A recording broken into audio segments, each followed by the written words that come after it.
Precisely half of the next record, which is Blue Zone by Finest Thing, or possibly Finest Thing by Blue Zone. I've no idea which. It's going round and round on the turntable, so it's rather difficult for me to read it. When the music stops, Sean Pendleton will be here to speak to you. Yes, fine. There's a certain amount of confusion in the studio at the moment, since most of the staff surrounding me appear to be K-Lied.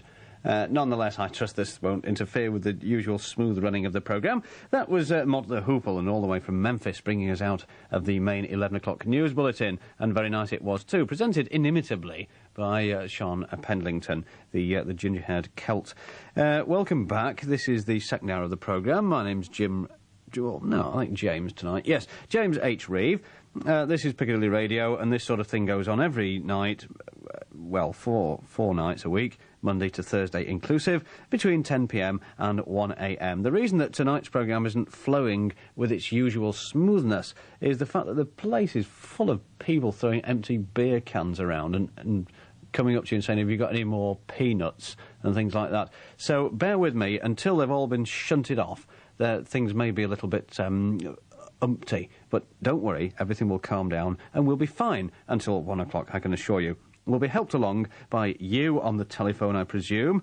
If you want to join the programme, then you know what it is. Ring 06122286262. And there are a number of letters which I can read out. Michael Dean, no stranger to this programme by any means, features large in some of the letters which I've got to read out to you tonight, and I'll be bringing you those in just a moment or two. I bet you can hardly wait. And anything else which crops up, I don't know, anything could happen at the moment. The building is full of megastars from the pop scene, so one of them may come in at any moment and want to speak to me, or something. Anyway, or want to do something with me. At least I hope Amazulu want to do something with me, because they were in before, and they're very nice indeed. Right, meantime, we'll make it up as we go along, because there's an hour and 3/4 of the programme remaining.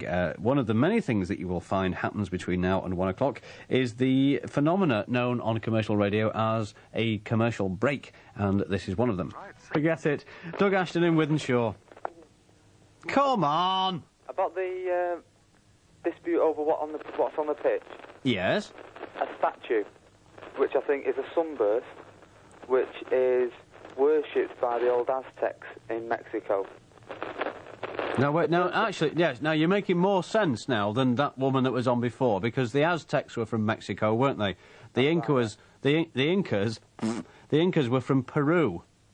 She was going on about the Incas and sun gods and all this sort of thing. The Incas were from Peru, which is in South America, but the Aztecs were from Mexico, which is in Central America. I think that's why the stadium's called the Azteca Stadium as well. Clearly. And there's not many sound systems I know of that's got a circle that looks like sunstrokes on the outside as well. Well, I've never heard anything like it, actually.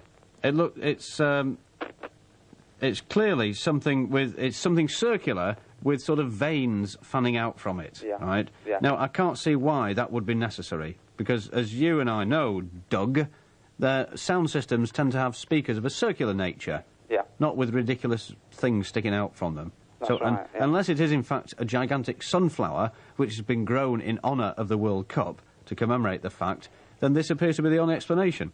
That's right. Why is it suspended on wires, presumably, over the middle of the pitch?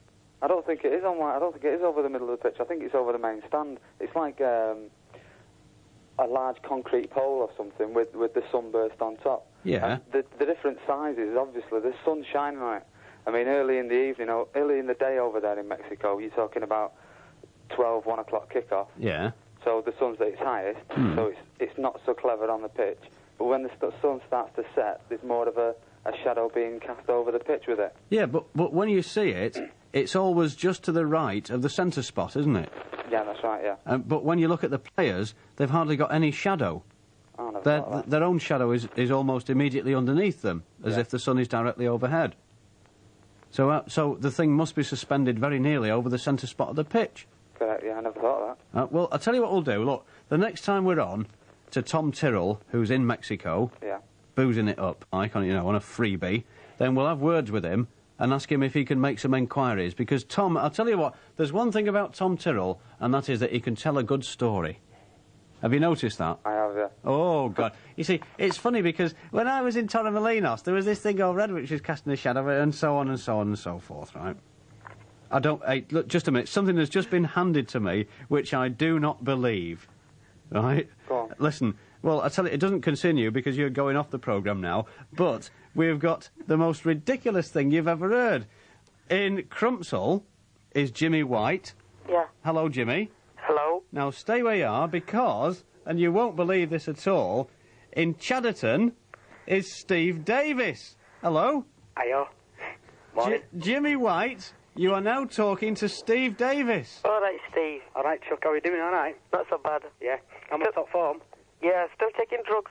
I don't believe Pardon? this. So, no, that's just a fallacy, that is. The only hay fever tablets, that's all.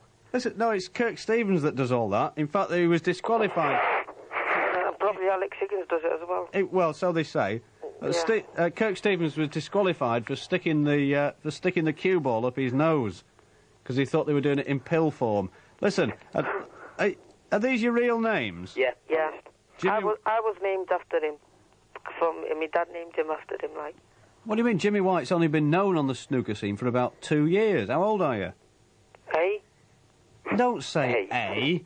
A. Older. God, honestly, they're so common. Some of the people you get on this programme. Yeah. Pardon? I've got points for you. Look, I tell you what. Look, we're going to do this properly, right? Yeah. Jim, just a minute. I can't work this out. Right, Jimmy White, you're going off now for the moment, Yeah. and that should leave Steve Davis. See Jimmy White. Oh, just a minute. Jimmy White, you've gone. Steve Davis, you're on. Hello there, Jim. Right, now then. No, then. Is your name really Steve Davis? It seriously is, yes. Oh, God. Honest. Right, all right then. So, anyway, Listen, I'd just like to say at this point that if there's anyone called Bill Werbenuk listening in the Greater Manchester area, then please give us a ring on 061 228 6262. does he drink lager? Or Silvino Francisco, Yeah, pizzas. or Perry Manns. Oh, very good. OK, carry on, Stephen. Yeah, right. Well, I'm afraid that a few of your listeners are ill-informed. How's that? Sound speakers. Listen, Jim, what it is, it's me and my mates. It's us. It's our fault that you're getting this, shadow. On the pitch in... Yeah.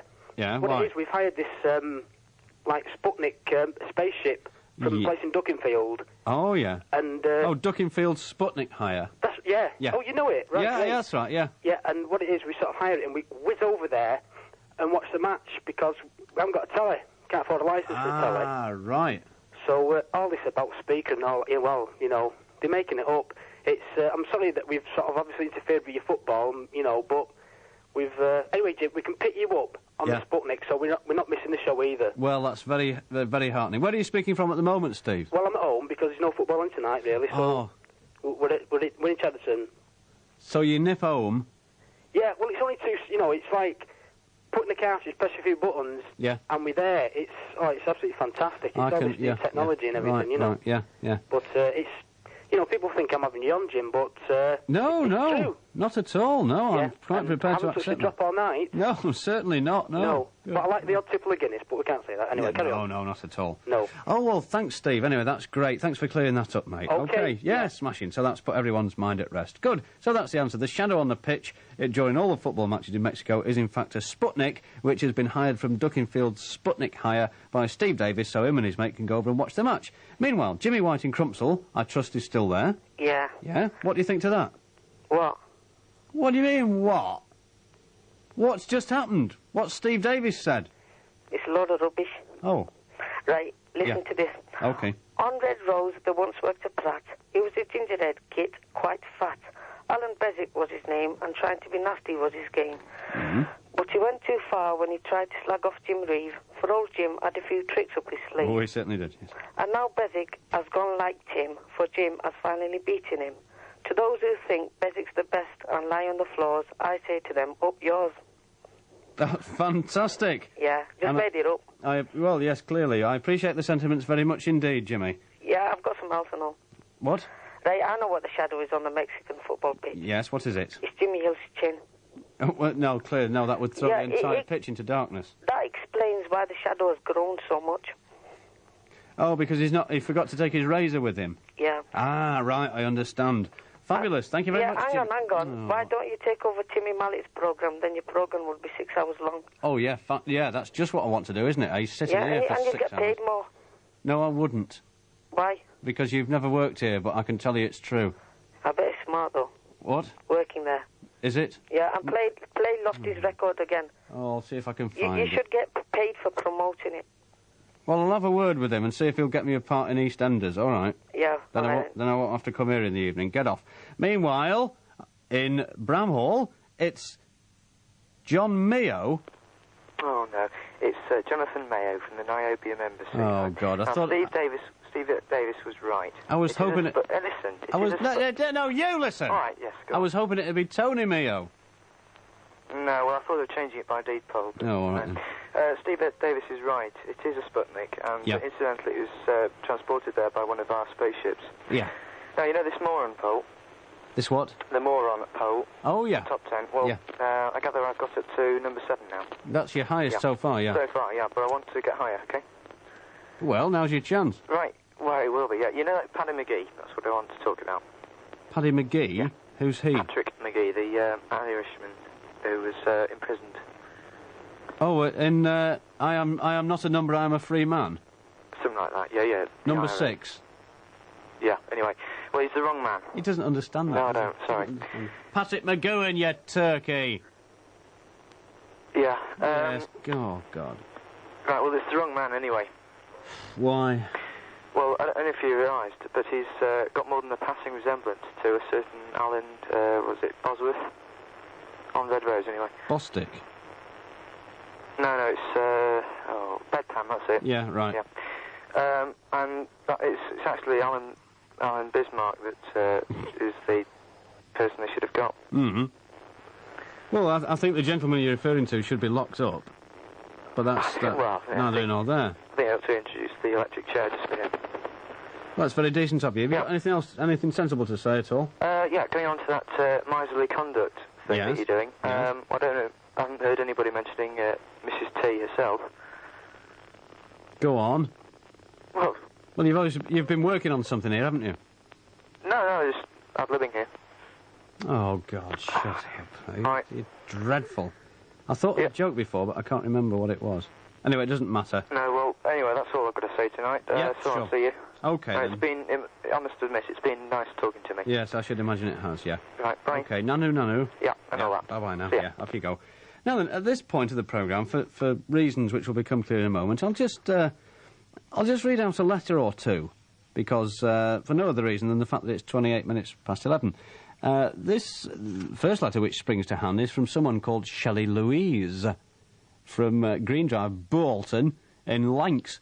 And she says, Dear James H., I wonder if you could please help me. I'm madly in love with Michael Dean, who regularly phones into your show. He is such an intelligent, calm, cool and totally collected guy, and I feel he is the man for me. Could you please pass my telephone number on to him as soon as possible and ask him to get in touch with me? Tell him that my name is Shelley Louise Robinson. I'm 16 years of age and attend Bolton School Girls Division. I wear a red and black school uniform, and I'm 5'4" tall, 8 stone, and have blonde hair and green eyes. My hobbies are keeping fit and horse riding. Please ask Michael to contact me any night after 10 p.m. And then Shelley Louise encloses her telephone number, but I'm not going to reveal it. Please do this for me, James, and I promise I'll come and visit you in my school uniform. On the other hand, someone else from Bolton, from Little Lever, writes in and says, It's me, Tracy, long time no hear. Remember the Bolton Wanderers fan? No. Anyway, as head of the MDFC, that's the Mike Dean fan club, I'm very upset over the letters you receive constantly picking on Michael. Leave him alone. OK, the boy has a problem, but don't we all? I've made my own list of 5 reasons why Mike Dean has these uncontrollable attacks of hysteria. 1, he listens to Jim Reeve on Piccadilly Radio. 2, the constant pressure of being a famous radio contributor. Number 3, he has just received his phone bill. Number 4, people keep saying that he is Sean Kirkpatrick. And number 5, he doesn't know about my fan club. And don't worry, you haven't heard the last of me. So there we are, some fairly scathing comments about Mike Dean from Ashton-under-Lyne. And believe it or not, on line 7 now we do have Mike Dean from Ashton-under-Lyne. Hello, Michael. Yes. I think it's very good, all these people setting up fan clubs. However, and I'd like to say to that girl, however much I really love them school uniforms. School uniforms. I'm, taken at the moment. I'm, Sorry. I thought you were more into saris, actually, Yes, Michael. yes. Yeah. Saris and them, big long Yeah. dresses. Yeah. Oh, but then again, of course, sari. Kimonos too. I like quite. Yeah. Will you let me do this joke? Sorry, go on.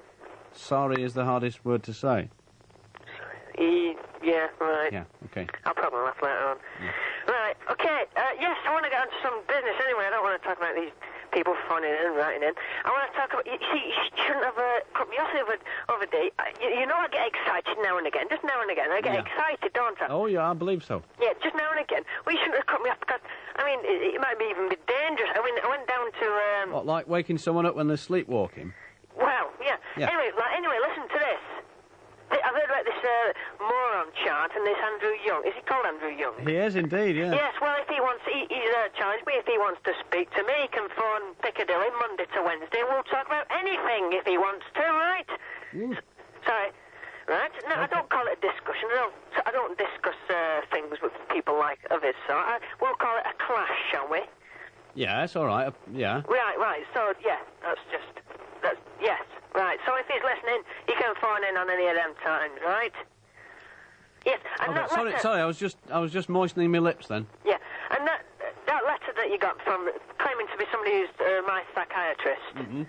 Well, it's obviously just somebody who knows me personally and has, dragged a few facts together, and that actually knows my psychiatrist's name is an outpatient. It's not a